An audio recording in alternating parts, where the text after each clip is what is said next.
নমস্কার, আদাব, কেমন আছেন আপনারা সবাই? আর আমরা আজকে নতুন একটা ওয়াজ শুনবো, সেটা হচ্ছে যে মিজানুর রহমান আজারির আল্লাহর সৃষ্টি কত সুন্দর। হ্যাঁ, চলো দেখা যাক। চলো শুরু করি। أولم يروا إلى الطير فوقهم صافات ويقبضن ما يمسكهن إلا الرحمن إنه بكل شيء بصير الله أكبر আল্লাহ বললেন কেমন করে ওরা নাস্তিক হয়, ওরা কি পাখির দিকে তাকায় না? ফাওকাহুম, যে পাখি মাথার উপরে উড়ে বেড়ায়, সাফাতিন ডানা মেলে বেড়ায়, ইয়াকবিদনা আবার ডানাগুলো গুটিয়ে নেয়। একটু বোর লাগে না দেখতে? ওরা যদি পাখির দিকে নজর করে তাকায়, পাখির ভেতরে আমার আল্লাহর নিদর্শন আছে না নাই? আছে, অবশ্যই আপনি আছে। পাখির দিকে তাকালে নাস্তিক থাকতে পারবেন না, আপনি সাগরের দিকে তাকালে নাস্তিক থাকতে পারবেন না, আপনি যদি ঝর্ণার চমৎকার কলকলতানের দিকে নজর করে তাকান নাস্তিক থাকতে পারবেন?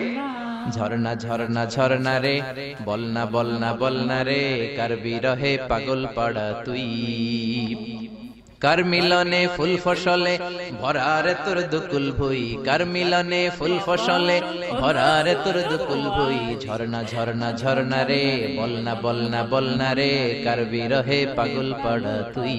সুবহানাল্লাহ। এজন্য আল্লাহ বললেন সাগরের দিকে তাকা, ঝর্ণার দিকে তাকা, পাখির দিকে তাকা, এগুলোর মধ্যে আল্লাহর নিদর্শন আছে না নাই? আছে। পাখিগুলো কেমন করে ডানা মেলে বেড়ায়, ফাওকাহুম সাফাতিন, আবার ডানা ঝাপটায়, আবার ডানাগুলো গুটিয়ে ল্যান্ডিং করে, ঠিক কিনা? একদম। এই পাখির কথা কোরআনে বলল কে? আব্রাহার বাঘিনীকে একটা স্পেশাল পাখি দিয়ে আল্লাহ সাইজ করছে। পাখিটার নাম কি? জোরে বলেন। ওয়া আরসালা আলাইহিম তায়রান আবাবিলা, বারে কাবা ভাঙতে এলে পাঠাওয়া বাবিল, দাও খোদা দা আমায় আবার উমর দারাজ দিল, দাও খোদা দা আমায় আবার উমর দারাজ দিল। আল্লাহু আকবার। আবার সাইয়েদনা সুলাইমান আলাইহিস সালামের সাথে একটা পাখি ছিল। এই পাখিটা সাইয়েদনা সুলাইমানের সিংহাসন যখন আকাশ দিয়ে উড়তো, এই পাখিটাও উড়তো। কি নাম? কি নাম? ফাকালা মালিলা আরাল হুদহুদ, হুদহুদ পাখি। এই পাখি 1000 ফিট উপর থেকে নিচের দিকে, মরুভূমির কত নিচে সুন্দর পানি আছে, মিষ্টি পানি আছে, কত 1000 ফিট নিচে আছে। এই পাখির চোখের জুমিং পাওয়ার, মেগাপিক্সেল পাওয়ার এত বেশি ছিল, নজর করে জমিনের কত ফিট নিচে পানি আছে সাথে সাথে সুলাইমান নবীর কাছে রিপোর্ট দিয়ে যেত। কোন সুবহানাল্লাহ। আবার যখন আপনারা জান্নাতে যাবেন, আপনাদেরকে পাখির ভুনাগোশত খাওয়াবে কে? ওয়ালাহামি তাইরিম মিম্মা ইয়াশতাহুন। আপনারা জান্নাতে যখন ঢুকবেন, পাখির ভুনাগোশত ফেরেশতারা নিয়ে হাজির হয়ে যাবে। খাইবেন? পাখির ভুনাগোশত খাইবেন? পাখির ভুনাগোশতের কথা শুনে লালা চলে আসছে মুখে অনেকের। নামাজ কায়েম করতে হবে কায়েমপুরের লোকেরা, ইসলাম কায়েম করতে হবে, তাহলেই পাখির ভুনাগোশত খাওয়া যাবে। কোন ঠিক কিনা? এজন্য আল্লাহ বললেন আওয়ালাম ইয়ারাউ ইলা তাইর। নাস্তিক কেমন করে হয়? ওরা কি আমার পাখিগুলোর দিকে তাকায় না? কেমন করে পাখিগুলো ডানা মেলে, কেমন করে পাখা ঝাপটায়, কেমন করে পাখাগুলো গুটিয়ে নেয়, কেমন করে জমিনে নেমে আসে। সুবহানাল্লাহ। কত পাখির কথা যে আল্লাহ কোরআনে বলেছেন, আপনি অবাক হয়ে যাবেন। কত কিসিমের পাখি যে আল্লাহ পৃথিবীতে বানিয়েছে, আপনি শুনলে অবাক হয়ে যাবেন। পৃথিবীতে সবচেয়ে ছোট্ট সাইজের যে পাখিটা আল্লাহ বানিয়েছে, এটার নাম হামিং বার্ড। নর্থ আমেরিকাতে পাওয়া যায়। এটা যখন প্রাপ্ত বয়সে পৌঁছে ম্যাচিউরড হয়, এটার সাইজ হয় মাত্র 3 ইঞ্চি। যেরকম কয় ইঞ্চি? পৃথিবীর সব পাখিগুলো শুধু সামনে ওড়ে, এই হামিং বার্ড যেমনি সামনে ওড়ে, এট দ্য সেম টাইম সামনে ওড়ার পাশাপাশি পিছনের দিকে উঠতে পারে। কোন সুবহানাল্লাহ। পাখি পিছনের দিকে উড়ে কোনদিন দেখছেন? কায়েমপুরে আছে নাকি? এই হামিং বার্ড সামনে যেমনি উড়ে, এট দ্য সেম টাইম পিছনে উড়ে। এই পাখিটা প্রতি সেকেন্ডে তার ডানা ঝাপটায় 80 বার। কয়বার? সুবহানাল্লাহ কইতে পারলেন না? আপনি হাত ঝাপটাতে পারবেন কয়বার? 1 সেকেন্ডে আমি ঝাপটাতে পারি 3 বার। 3টা বাড়ি মারতে আমার 1 সেকেন্ড শেষ, কিন্তু এই পাখিটা প্রতি সেকেন্ডে ডানা ঝাপটায় 80 বার। সুবহানাল্লাহ। আবার আল্লাহ পাখি বানালেন আলফিন সুইফট। সাউথ ইউরোপের আল্পস পর্বতমালার পাশে থাকে, তো এটার নাম আলপিন সুইফট বার্ড। গোটা বিশ্বে এটার বলে সুইফট বার্ড। এই পাখিটা একবার উঠতে আরম্ভ করলে শূন্যে থাকে 8 মাস। 8 মাস পরে জামিনে একবার নামে, আবার যখন শূন্যে উড়াল দেয় আবার উঠতে থাকে। 8 মাস নিচে 8 নামে মাস না, ওড়ে সুবহানাল্লাহ। পাখিটা। হোমাবার্ড 8 মাস একটা পাখি আছে যে 8 মাস পাখিটা ধরে উড়ে শূন্যে উড়ন্ত আকাশে। অবস্থায় ডিম পাড়ে, 8 মাস আর ওই ডিম ধরে? জমিনে পড়ার আগেই শূন্যে থাকতে ডিম ফেটে বাচ্চা বের হয়ে ওই বাচ্চাও আবার শূন্যে উঠতে থাকে। কোন সুবহানাল্লাহ। এজন্য আল্লাহ বললেন আওয়ালাম ইয়ারাউ ইলাত তায়রি ফাওকাহুম সাফাতিন ওয়া ইয়াকবিদ মা ইউমসিকুহুন্না ইল্লার রহমান ইন্নাহু বিকুল্লি শাইইন বাসীর। ওরা কি পাখির দিকে তাকায় না? কেমন করে পাখিগুলো ডানা ঝাপটায়, কেমন করে নিচের দিকে নামে, কেমন করে উপরের দিকে ওঠে। এই পাখির দিকে যদি কেউ নজর করে তাকায়, পাখির রব আমি আল্লাহর সেই ব্যক্তি খুঁজে পাবে, ঠিক কি না? এই পাখির উপর রিসার্চ করেই বিমান আবিষ্কার হয়েছে। আলেম যারা আছেন বলেন তো পাখি আরবি কি? পাখি আরবি তয়র, আর বিমান আরবি কি? তয়র। মাশাআল্লাহ, পাখি আরবিও তয়র, বিমান RBO তয়র। Birds and aeroplane maintain the same flying mechanism while flying. পাখি আর বিমান যখন উড়ে একই সিস্টেমে উড়ে। এই পাখির উপর, এই আয়াতের উপর রিসার্চ করে ইউনাইটেড স্টেটস অফ আমেরিকার দুই ভাই 1903 সালে Wilbur Wright Orville Wright plane বানায় ফেলছে। কোন সুবহানাল্লাহ। আমরা বানাতে পারি না, আমরা খালি ঘুমাই, আমরা খালি গান গাই, আমরা খালি নাচানাচি করি। ও শেফালি কেন পানে জর্দা মিশালি, ঠিক কি না? আমরা দুম্মা চলে দুম গাই, হিন্দি গান গাই, মদ আর নারী নিয়ে ব্যস্ত আমরা, ঠিক কি না? আমাদের কোরআনের আয়াতের উপরে গবেষণা চালিয়ে রিসার্চ করে আমেরিকানরা প্লেন বানাইছে। প্লেন, আল্লাহ এই প্লেনের কথা কোরআনেও বলে দিয়েছেন। কোন সুবহানাল্লাহ। এই দুই ভাই কোরআনের আয়াত যখন শুনলো অবাক হলো, কিরে পাখি উঠতে পারে, আমরা উঠতে পারি না কেন? পাখি নিয়ে গবেষণা শুরু করে দিল। পাহাড়ের উপর শুয়ে শুয়ে দুই ভাই পাখির ছবি আঁকে, কেমন করে পাখিগুলো উঠে, কেমন করে টেক অফ করে, ল্যান্ডিং করে, কেমন করে ফ্লাই করে। গবেষণা করতে করতে করতে দুই ভাই প্লেন বানায় ফেলছে। কোন সুবহানাল্লাহ। তবে তখনকার প্লেন এখনকার অত্যাধুনিক এত মডার্ন প্লেন না, ছোট্ট সাইজের প্লেন, একটু আকাশে উড়ে আবার ধপাস করে পড়ে। মানুষের হাত ভাঙে, পা ভাঙে। আমেরিকাতে বেশি সুবিধা করতে পারলো না, চলে গেল ফ্রান্স। ফ্রান্সের এক প্রিন্স ওদেরকে অনেক ডোনেট করলো, বানালো ওরা প্লেন। পৃথিবীর সর্বপ্রথম কমার্শিয়াল প্লেন, যাত্রীবাহী বিমান ফ্রান্সের এক শহর থেকে আরেক শহরে সেফলি ল্যান্ড করেছে। কারণ আল্লাহু আকবার। শুরু হয়ে গেল মানুষের স্বপ্ন সাধন। আগে মানুষ আফসোস করতো, আহারে পাখি উড়ে আমরা উঠতে পারি না। এখন পাখি উড়ে, পাখির চেয়ে আরো দ্রুত বেগে আমরা উড়ি। যেরকম, ঠিক কিনা? আপনারা যারা হজে গেছেন কিভাবে গেছেন? আর বিমানে গেছেন তো বুঝছি, বিমানে উড়ে উড়ে গেছেন না? বিমানের ভেতরে যখন আপনি বসা, বিমানটা তো আপনারা নিয়ে শূন্য উড়াল দিয়ে তারপরে গিয়েছে। যেরকম, ঠিক কিনা? এই দুই ভাইয়ের প্লেন আবিষ্কারের পর থেকে নানা ধরনের প্লেন পৃথিবীতে আবিষ্কার হয়েছে। বর্তমান পৃথিবীতে সবচেয়ে দ্রুতগামী যে বিমানটা আবিষ্কার হয়েছে এটার নাম বোম সুপারসনিক। কি নাম?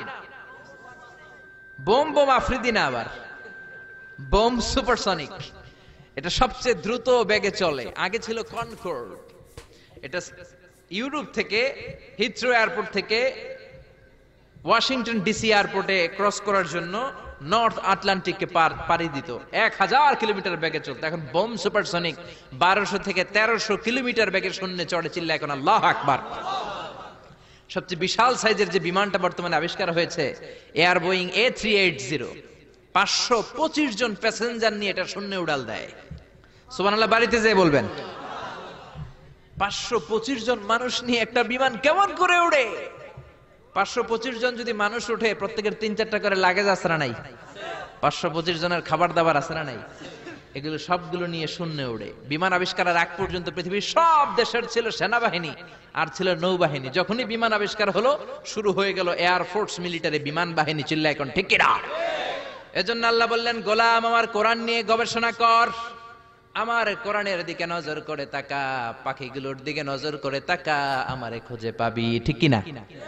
এজন্য আল্লাহ আসরা নাই, আল্লাহর সৃষ্টি নৈপুণ্যের দিকে আপনি নজর করে তাকান, আল্লাহরে খুঁজে পাবেন, চিল্লা এখন, ঠিক কিনা? খুব সুন্দর তিনি কথাগুলো বললেন। আর এখানে খুব সুন্দর লাগলো, ইনি শুধুমাত্র ওয়াজগুলোর মাধ্যমে শুধুমাত্র যে নানা রকমের বাণী বলছেন ধর্মীয়, শুধু সেটাই না, ইনি নানা রকমের ইনফরমেশনও দিচ্ছেন।